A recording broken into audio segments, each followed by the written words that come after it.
पूजा घर से जुड़े महत्वपूर्ण नियम। शास्त्रों के अनुसार पूजा घर में देवताओं की मूर्तियां और प्रतीकों को रखने से पहले कुछ आवश्यक बातों को ध्यान रखना चाहिए।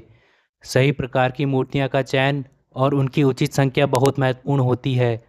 यदि इन नियमों का उल्लंघन किया जाता है तो यह परिवार के सदस्यों के जीवन में नकारात्मक प्रभाव डाल सकता है। दो शिवलिंग।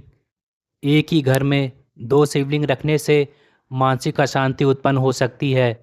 शिवलिंग का स्थान हमेशा शुद्ध और पवित्र होना चाहिए और एक ही शिवलिंग की पूजा करना उत्तम माना जाता है।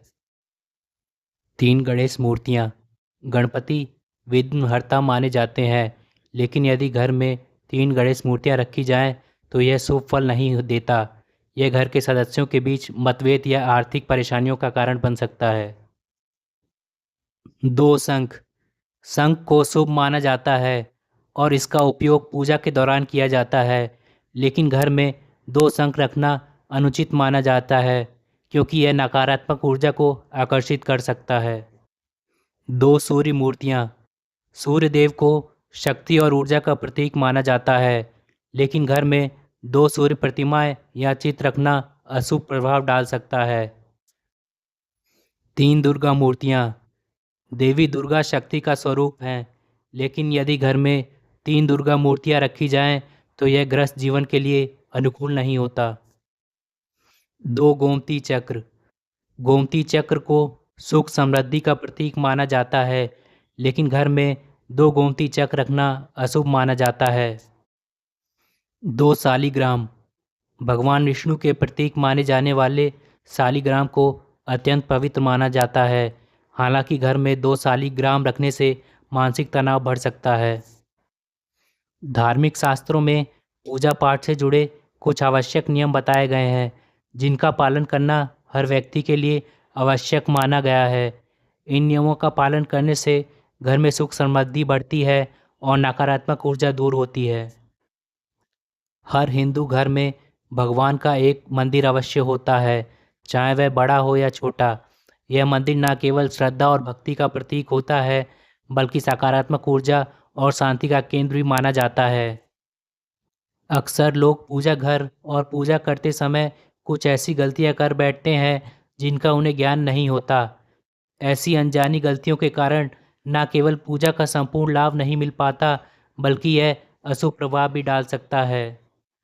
अधिकांश लोग पूजा पाठ जब करते हैं तो वो अपने इष्ट से सांसारिक मनोकामनाओं की पूर्ति की प्रार्थना करते हैं। बहुत से लोग अपने इष्ट देव से अनुबंध भी करते हैं कि उनकी मनोकामनाएं जैसी पूरी होंगी तो वह कुछ भेंट चढ़ाएंगे। संयोगवश कार्य पूर्ण होने पर विशेष धार्मिक अनुष्ठान आदि करते दिखाई भी पड़ते हैं। तमाम धर्मगुरु इस तरह का आश्वासन भी देते हैं कि जब तब से उनकी मनोकामनाएं त्वरित गति से पूरी हो जाएंगी, जबकि यह कोई आवश्यक नहीं कि इष्ट देव की पूजा पाठ से सांसारिक उपलब्धियां मिल जाएंगी। पूजा का अर्थ है पवित्रता का जन्म। पूजा यदि मन में पवित्र भावों को जन्म देने के लिए की जाए तो वह उचित है, क्योंकि पवित्र भावों से मन पवित्र होता है, जो आगे चलकर जीवन को बेहतर बनाता है। मन सकारात्मक होकर जब अच्छे कार्यों में लग जाए तब स्वतः जीवन में अनुकूलता आने लगती है। इसी सकारात्मक सोच की तलाश का रास्ता है पूजा पाठ। पूजा पाठ से दिनचर्या नियमित होती है, तमाम तरह के निषेधों को अपनाने की प्रेरणा मिलती है, एकाग्रता बढ़ती है, समूह में जीने की आदत उत्पन्न होती है। ये रास्ते इतने महत्वपूर्ण हैं कि इनसे जो परिचित हो गया वह जो भी काम करेगा सफल होगा।